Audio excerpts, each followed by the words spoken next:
Bonjour à tous, je suis Franck Albert, je suis le président du Collège national des cardiologues hospitaliers et j'ai le plaisir d'inaugurer donc le 27e congrès du CNCH en présence du professeur Ariel Cohen qui est le président de la Société française de cardiologie.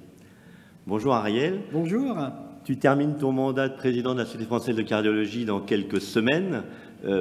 Pendant ces 2 années difficiles avec le Covid, peux-tu nous faire un bref bilan de ce mandat et quelles sont les news de la Société française de cardiologie? Mon cher Franck, d'abord merci de m'accueillir. C'est un plaisir d'être parmi vous. Je pense qu'on a traversé, toi et moi, et puis tous nos collègues qui ont été à la tête de leur société savante, 2 années singulières qui ont transformé, voire bouleversé notre façon de voir notre travail de responsable de société savante.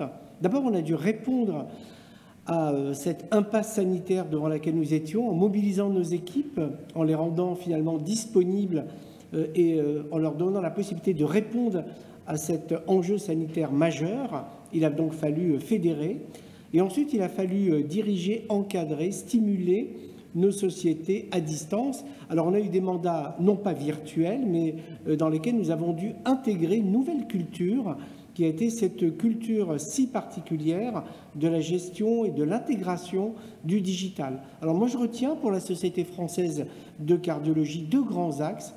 D'abord, on a continué à se voir, certes à distance, au travers des différentes applications que nous avons partagées. Et d'autre part, nous avons donc communiqué au travers des webinaires, nous avons communiqué au travers de nos congrès digitaux qui nous ont demandé énormément de travail et nous avons appris, chemin faisant, un nouveau métier qui est la gestion de la communication digitale. Et donc 2 ans après, je suis assez content de ce que nous avons fait, toi de ton côté, moi du mien, et l'ensemble de nos communautés respectives. Nous avons répondu à ce défi majeur. On a craint de disparaître à un moment, parce qu'on voyait bien que cette interface n'allait pas se faire naturellement ou facilement. Et finalement, tout s'est bien passé. On s'est rendu compte que, bien sûr, on avait besoin du présentiel, bien sûr, on avait besoin des contacts, mais qu'à distance, on pouvait faire finalement beaucoup de choses. C'est tout à fait vrai. Alors maintenant, le CNCH a intégré donc la Société française de cardio il y a maintenant 6 années. C'était sous l'égide à l'époque du professeur Yves Julière, qui malheureusement nous a quittés, et de Simon Catan. Pour le collège, ça a été effectivement un énorme plus. Tu as su m'accueillir effectivement pendant ces 2 années à bras ouverts, avec des discussions tout à fait collégiales. Et pour moi, ça a été une belle expérience. Quel est ton regard maintenant un petit peu avec ce recul de l'intégration du CNCH au sein de la Société française de cardiologie? Franck, sincèrement, je suis émerveillé. D'abord, je suis dans un studio qui est digne des meilleurs ou des plus beaux studios de la télévision française et ailleurs.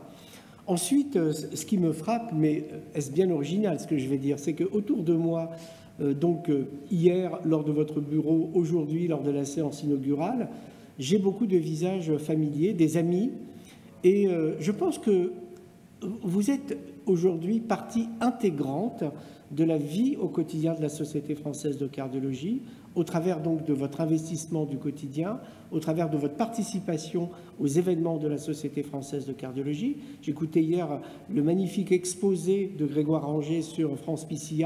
Vous faites partie intégrante des registres. Vous êtes une force non seulement de proposition, mais d'inclusion, aussi bien dans les protocoles que dans la réflexion pour enrichir un congrès. Vous nous avez montré la voie pour les webinaires. On vous a suivi en 2020 lorsque vous avez eu cette belle idée, cette belle initiative. Bref, l'impression que j'ai aujourd'hui, c'est que peut-être qu'il ne faudra pas continuer à cliver le monde de la cardiologie hospitalière en universitaire, non universitaire. Je pense que nous avons toutes et tous, à un moment, une valence universitaire variable. Et puis, tous nos collègues hospitaliers ont une valence dans l'investissement pédagogique, dans la recherche et dans l'investissement du quotidien de la transmission du savoir. J'en veux pour preuve d'ailleurs les internes que vous accueillez qui sont presque toujours ravis, alors que chez nous, en CHU, parfois, ils ont l'impression que les responsabilités sont diluées. Alors, si on arrive à retenir cette idée que nous sommes des médecins des hôpitaux responsables, en charge du soin et ayant une valence variable dans le temps, dans l'enseignement, dans la pédagogie, dans la recherche, alors je pense que l'on peut imaginer même un nouveau statut. On y réfléchit, tu le sais, dans le cadre du CNPCV, de façon à donner envie à nos collègues de rester à l'hôpital. Et c'est un vrai challenge aujourd'hui. La table ronde à laquelle tu m'as invité hier l'a bien montré. Il faut remotiver les troupes, il faut essayer de trouver un second souffle et il faut essayer d'intégrer le plus possible nos jeunes collègues avec cette nouvelle maquette du DES qui se déstabilise beaucoup. Donc je crois qu'il faut réfléchir dans ce sens. C'est un métier unique avec des temps consacrés à chacune de nos tâches et des missions qui évoluent dans le temps. Voilà comment je vois les choses. On pourrait imaginer, I Have a Dream, une grande maison du cœur avec aussi les cardiologues libéraux, le CNCF, le CNCH, la Société française de cardiologie, un peu comme on fait au CNP, où chacun peut échanger et partager. Oui, on pourrait dire I have a dream, je l'ai eu ce rêve, et puis j'ai compris que ça demandait du temps. On a beaucoup travaillé avec mon ami Serge Cohen et maintenant avec Pierre Sabouret.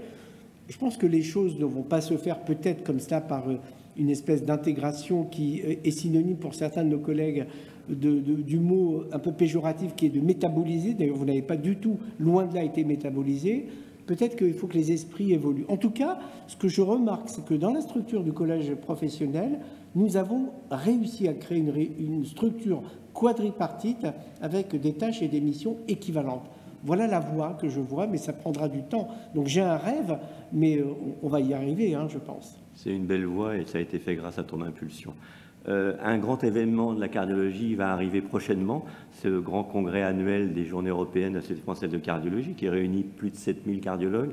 Est-ce que tu peux nous dire un petit mot? Quelles sont les nouveautés 2022? Il y aura beaucoup de choses nouvelles. Je vais retenir 2 messages, si tu veux bien, Franck, hein, pour ne pas monopoliser la parole. D'abord, cette année, grâce à Anne Bernard, nous avons vraiment mis en place un espace dédié pratique et simulation. Tu sais comme moi, Franck, que la simulation dans l'enseignement et dans la pédagogie a pris une place considérable, aussi bien pour l'annonce que pour les gestes techniques que tu connais bien mieux que moi, et pour l'enseignement de l'échographie, qui est ma surspécialité.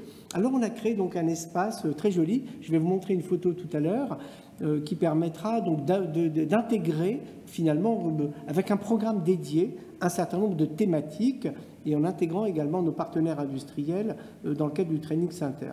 Donc première innovation, c'est cet énorme espace pratique et simulation. Chacune et chacun devra bien sûr s'inscrire car le nombre de personnes présentes sera réduit, mais il y aura vraiment une interaction et vraiment une simulation, une reproduction des situations du quotidien encadrées par des experts. Et puis, et donc ça tombe bien, ici, puisque c'est un studio finalement, nous allons cette année décliner de façon beaucoup plus détaillée par rapport à ce qu'on a fait l'an passé pour notre congrès digital, une télévision en direct, ce qu'on appelait le direct des GESFC. En fait, c'est assez similaire à ce que vous avez mis en place ici, c'est-à-dire d'abord des contacts directs avec les 15 conférenciers. Tu sais que la tradition, c'est de ne pas poser de questions aux conférenciers. On trouve ça très frustrant quand on a des gens comme Alain Cribier ou des gens de cette dimension, de ne pas pouvoir leur poser des questions face à des légendes. Si on sait quelque chose, vous avez fait un webinaire magnifique avec Alain. Et ensuite, on a voulu laisser une place aux communautés pour qu'elles expriment leur actualité au travers du prisme du programme des Journées européennes. Donc chaque communauté de la Société française de cardiologie, dont vous faites partie, bien évidemment, va pouvoir s'exprimer en ayant la main sur le contenu de la communication. Voilà les 2 grands événements que je voulais mettre en avant. Et puis n'oubliez pas, cette année, on a choisi un format particulier pour les Journées européennes, un format présentiel, nous y tenons. Et donc, il y aura ces 2 jours et demi de congrès présentiel du 12 au 14 janvier et le 15 janvier, une journée entièrement digitale avec un programme totalement dédié, fondé, qui va permettre donc de présenter l'actualité de la cardiologie au travers donc de sessions transversales. Et donc, en aucune manière, ce ne sera une répétition du congrès présentiel, ce sera un complément que j'espère indispensable.